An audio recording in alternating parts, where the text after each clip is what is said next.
యూకేలో పాకిస్తాన్ వాళ్ళు చాలామందుంటారు. ఇప్పుడు ఈ 'నందూస్ వరల్డ్' విషయంలో కూడా పాకిస్తాన్ నుంచి ఒక వ్యక్తి గూడా మోసపోయాడు అని వార్తలొస్తున్నాయి. ఎంతవరకు నిజమంటారు? అవునండి. మనకు గూడా వార్తలొస్తున్నాయి. ఎందుకంటే నాకు తెలిసేందంటే ఒక పాకిస్తాన్ నుంచి, భారత్ నుంచి కాక వీళ్ళు వేరే వేరే దేశాలను గూడా వాళ్ళని గూడా మోసం చేసినట్టు తెలుస్తుంది. ఏంటంటే దీనికి అంటే ఒక ఇండియన్స్ అని ఏందంటే ఇండియన్స్‌ను బూచిగా చూపెట్టడం గూడా కాదు. చాలామందికి గూడా వీళ్ళు జాబ్స్ ఇప్పిస్తా అని, వీసా స్పాన్సర్‌షిప్‌లు ఇప్పిస్తా అని చెప్పి మోసం చేశారు. మరి వాళ్ళు అంటే ఏ రకంగా వీళ్ళు నమ్మారో నాకు అర్థం కావట్లేదు. ఎందుకంటే వాళ్ళకున్న కంపెనీస్ లేవు. ఇప్పుడు 'నందూస్ కిచెన్' అని పెడుతున్నారు. అక్కడెళ్లి చూస్తే 'నందూస్ కిచెన్' ఏం లేదు. ఆ కంపెనీ ఇప్పుడు డొల్ల కంపెనీలండి ఇవన్నీ. ఏందంటే ఏదో రిజిస్టర్ చేస్తున్నారు. అందులో ఏం ట్రాన్సాక్షన్స్ లేవు.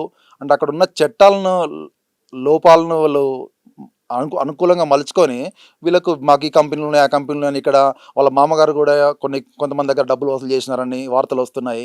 అంటే మీరు ఒకటి 2 రకాలుగా మీరు కంప్లెయింట్ చేసుకోండి. ఫస్ట్ ఇక్కడ సైబర్ సెల్ కంప్లెయింట్ చేయండి, నేషనల్ సైబర్ సెల్ కంప్లెయింట్ చేయండి. ఇప్పుడు యూకేలో చూసినట్టు కూడా రిపోర్ట్ ఫ్రాడ్ యూకే గవర్నమెంట్ కూడా వెబ్సైట్ ఉంది. ఎవరైతే ఇట్లా వీసాలు ఇస్తాము, జాబ్లు ఇస్తామని మోసపోయినారో వాళ్ళపైన కూడా మీకున్న ఆధార్, మీ దగ్గర ఆధారాలు ఉంటాయి కదా, ఎవరికైతే ఎంత పేమెంట్ చేశారో వాట్సాప్ స్క్రీన్ షాట్లు ఉంటాయో వాటినన్నింటిని కూడా మీరు వాళ్ళకు పంపించండి. డెఫినెట్గా మీకు నిజంగా వాళ్ళు ఫ్రాడ్ను వాళ్ళు బయటికి తీయాల్సిన అవసరం ఉంటుంది.